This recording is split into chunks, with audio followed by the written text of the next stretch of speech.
ಬೇಕೇ ಬೇಕು, ಬೇಕೇ ಬೇಕು, ರಕ್ತವನ್ನು ಚೆಲ್ಲುತ್ತೇವೆ. ಬಾಬಾ ಸಾಹೇಬ್ ಅಂಬೇಡ್ಕರ್ ಅವ್ರಿಗೆ, ಬಾಬಾ ಸಾಹೇಬ್ ಅಂಬೇಡ್ಕರ್ ಅವ್ರಿಗೆ. ನಮಸ್ಕಾರ. ನನ್ನ ಹೆಸರು ಕೋಟೆ ಶ್ರೀನಿವಾಸ್ ಅಂತ. ಏನು ಇವತ್ತು ನಾವು ಈ ಹೋರಾಟ ಕೈಗೊಂಡಿರೋದು ದೇಶದಲ್ಲೇ ಎರಡನೇ ಅತಿ ಹೆಚ್ಚು ದಲಿತರು ಇರುವಂಥ ಜಿಲ್ಲೆ ನಮ್ಮ ಕೋಲಾರ ಜಿಲ್ಲೆ. ಈ ಜಿಲ್ಲೆಯಲ್ಲಿ ಯಾವುದೇ ಅಧಿಕಾರಿಗಳು ಬರಲಿಕ್ಕೆ ಇವತ್ತು ಭಯಪಡುವಂಥ ಪರಿಸ್ಥಿತಿ ಏರ್ಪಾಟಾಗಿದೆ. ಅದರಲ್ಲೂ ಸಹ ಇದು ದಲಿತ ಜಿಲ್ಲೆ ಆದ್ರೂ ಸಹ ಇವತ್ತಿನ ದಿವಸ ಏನು ಈ ಪಟ್ಟಭದ್ರ ಹಿತಾಸಕ್ತಿಗಳು ಈ ಜಿಲ್ಲೆಯಲ್ಲಿ ದಲಿತ ಅಧಿಕಾರಿಗಳು ಯಾವುದೇ ಒಂದು ಇಲಾಖೆಯಲ್ಲಿ ಕಾರ್ಯನಿರ್ವಹಿಸಿದ್ರೂ ಸಹ ಅವರು ಇಲ್ಲಿಂದ ಬಿಟ್ಟು ಓಡೋಗಿ ಬೇರೆ ಜಿಲ್ಲೆಗಳಿಗೆ ತನ್ನಿಂದ ತಾನೇ ಅವರು ವರ್ಗಾವಣೆ ಮಾಡಿಕೊಂಡು ಹೋಗುವಂಥ ಪರಿಸ್ಥಿತಿನ ಇಲ್ಲಿನ ಪಟ್ಟಭದ್ರ ಹಿತಾಸಕ್ತಿಗಳು ಇವತ್ತಿನ ದಿವಸ ಈ ಜಿಲ್ಲೆಯಲ್ಲಿ ಮಾಡುವಂಥ ಪರಿಸ್ಥಿತಿ ನಮ್ಮ ಕಣ್ಣೆದುರುಗಡೆ ಇದೆ.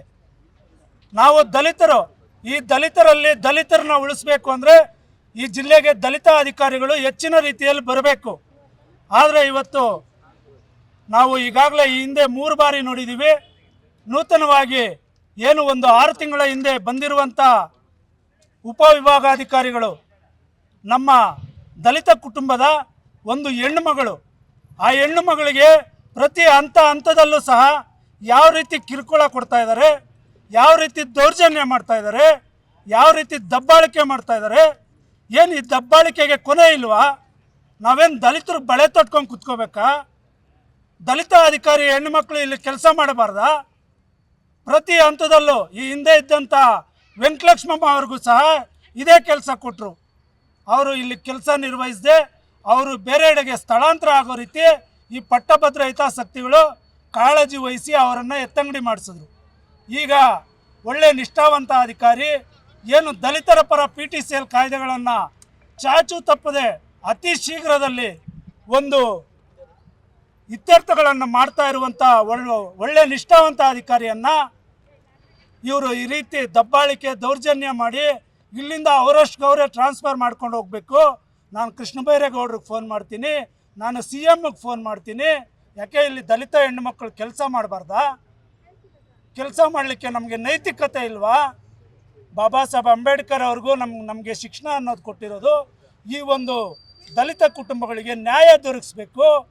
ಅವ್ರಿಗೆ ನ್ಯಾಯಕ್ಕೆ ತೇರಾಗಿ ಇವರು ಮುಂಚೂಣಿಯಲ್ಲಿ ನಿಂತ್ಕೊಂಡು ನಮಗೆ ನ್ಯಾಯಗಳಿಗೆ ದೊರಕಿಸ್ಬೇಕು ಅನ್ನೋ ರೀತಿಯಲ್ಲಿ ಅವರು ನಮಗೆ ಕೊಟ್ಟಂಥ ಶಿಕ್ಷಣದ ಅಡಿಯಲ್ಲಿ ನಾವು ಇವತ್ತು ಕೆಲಸ ನಿರ್ವಹಿಸಲು ಇವರು ಉನ್ನತ ಅಧಿಕಾರಿಗಳಾಗಿ ಬಂದಿದ್ದರೆ ನೋಡ್ತಾ ಇದ್ದೀರಿ. ಅಲ್ಲಿ ಏನು ಆ ಒಂದು ಹಾಲ್ನಲ್ಲಿ ಕೆಲವರಿಗೆ ತಿಳಿ ಹೇಳ್ತಾರೆ, ಇಲ್ಲಿ ಕೋರ್ಟ್ ಹಾಲು, ಈ ಕೋರ್ಟ್ ಹಾಲ್ನಲ್ಲಿ ಮಾತಾಡಬಾರ್ದು, ತಾವುಗಳು ಆಚೆ ಹೋಗಿ ಮಾತಾಡಿ ಅನ್ನೋದನ್ನು ಅದೇನು ದೊಡ್ಡ ಮಾತು ಅನ್ನೋ ರೀತಿ.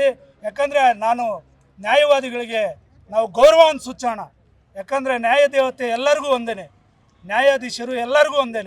ನ್ಯಾಯಾಧೀಶರಿಗೆ ಕೊಡುವಂಥ ಬೆಲೆನ ಯಾರಾದರೂ ಕೊಟ್ಟಿದ್ದೀರಾ? ಅದೇ ನೀವು ಯಾವುದಾದ್ರೂ ಸಾಮಾನ್ಯ ವ್ಯಕ್ತಿ ಕೋರ್ಟ್ ಹಾಲ್ನಲ್ಲಿ ಫೋನ್ ಏನಾದರೂ ಮುಟ್ಟಿಸಿದ್ರೆ ಆ ವ್ಯಕ್ತಿಗೆ ಇಷ್ಟೋದ್ರಿಗೆ ಕಠಿಣ ಶಿಕ್ಷೆನೇ ಗುರಿಪಡಿಸ್ತಾ ಇದ್ರು. ಇದನ್ನು ಕೇಳೋದೇ ತಪ್ಪಾ?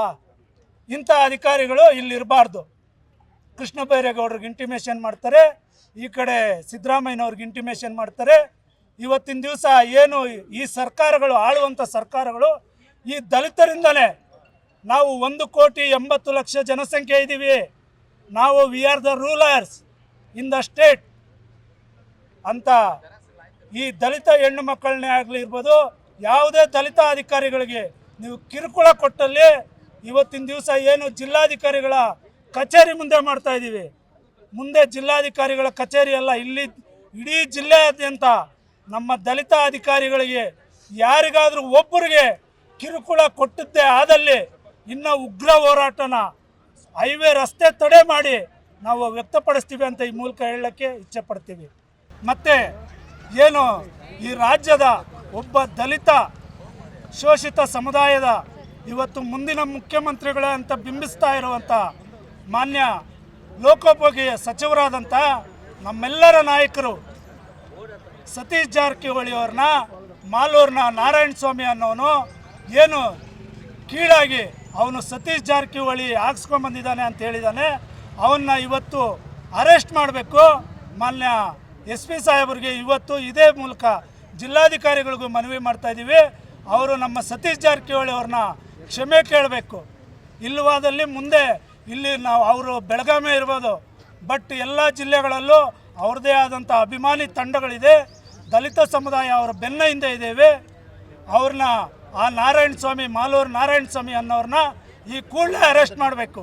ಕಠಿಣ ಕಾನೂನು ಕ್ರಮ ಕೈಗೊಳ್ಳಬೇಕು ಅವ್ರ ಮೇಲೆ. ಇಲ್ಲಾದರೆ ಇನ್ನು ಮುಂದೆ ನಾವು ಅವರ ಅಭಿಮಾನಿಗಳು ಹೆಚ್ಚಿನ ಸಂಖ್ಯೆಯಲ್ಲಿ ಇನ್ನು ಸೇರಿ ಹೋರಾಟ ಮಾಡಲಿಕ್ಕೆ ನಾವು ಸಿದ್ಧತೆ ಮಾಡ್ಕೊತೀವಿ.